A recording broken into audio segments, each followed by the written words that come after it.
নমস্কাৰ ছাত্ৰসকলক স্বাগতম জনাইছোঁ আসাম টিচ ইউটিউব চেনেললৈ। মই জাপানৰ মাজত লৈ আহিছোঁ ক্লাছ 10 অসমীয়াৰ বৰগীতৰ কুৱেশ্যন আনসাৰ সকলে ভালদৰে শুনি যাব আৰু যদি মোৰ চেনেলটো ছাবস্ক্ৰাইব কৰি ৰাখিব যাতে আগলৈ এনেকুৱা ভিডিঅ' পাই থাকে তাৰে আশা কৰি মই আজি ক্লাছটো আৰম্ভ কৰিছোঁ।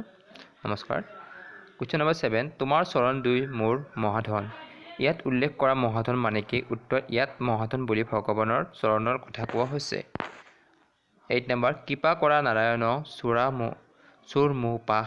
ইয়াত কি মোহ পাশৰ কথা কোৱা হৈছে? উত্তৰ ইয়াত হৰিৰ মায়াৰ বন্ধনৰ কথা কোৱা হৈছে। চি নম্বৰ 1 বৰগীতৰ ৰচকৰ চমু পৰিচয়। উত্তৰ নৱবৈষ্ণৱ ধৰ্মৰ অন্যতম প্ৰচাৰক শ্ৰী শ্ৰী মাধৱদেৱৰ লখিমপুৰ জিলাৰ নাৰায়ণপুৰৰ লেটেকুপুখুৰীত 1489 চনত জন্ম হয়। তেওঁৰ পিতৃ গোবিন্দগিৰি ফুৰা আৰু মাতৃ মনোৰমা। শংকৰদেৱৰ প্ৰিয় শিষ্য মাধৱদেৱৰ গুৰুৰ পদাংককে অনুসৰণ কৰি বাৰাদি গণককুছি সুন্দৰীদিয়া ভেলান্দাং আদিত ধৰ্ম প্ৰচাৰ কৰে। ধৰ্ম প্ৰচাৰৰ লগতে সাহিত্য সংস্কৃত পূজাৰী এইজনা মহান গুৰুৰ সাহিত্যিক জীৱনৰ কীৰ্তিস্তম্ভ হ'ল নামঘোষা। 1000টা ঘোষা থকা বাবে এইখন হেজাৰী ঘোষা বুলি কোৱা হয়।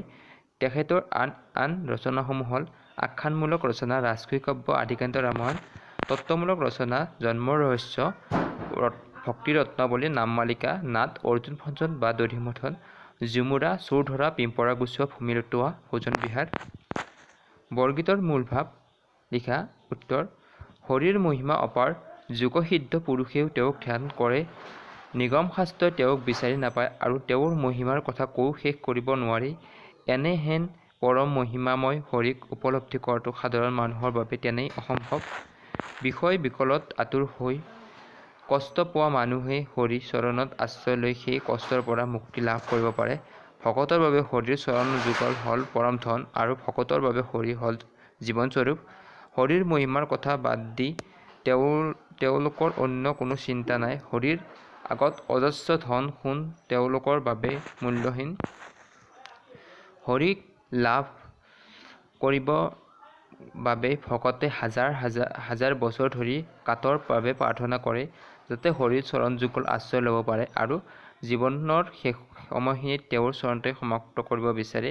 সেইবাবে তেওঁলোকে কাতৰভাৱে হৰিক প্ৰাৰ্থনা কৰে যাতে হৰিয়ে জীৱনে মৰণে তেওঁলোকক লগ নেৰে।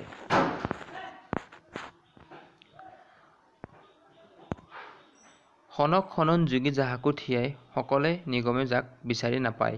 তাৎপৰ্য ব্যাখ্যা কৰা। উত্তৰ হৰিৰ মহিমাৰ অপাৰ, তেওঁ পৰম ব্ৰহ্মা, তেওঁৰ মহিমাৰ কথা ব্ৰহ্ম আদি দেৱতাৰো অজ্ঞাত। খনক খনন আদি যোগী সিদ্ধ পুৰুষেও তেওঁক ধ্যান কৰে। নিগম শাস্ত্ৰই তেওঁক বিচাৰি নাপায়। এনেহেন পৰম মহিমাময় হৰিক উপলব্ধি কৰাটো সাধাৰণ ভক্তৰ বাবে তেনেই অসম্ভৱ। ভক্তসকলে হাজাৰ হাজাৰ বছৰ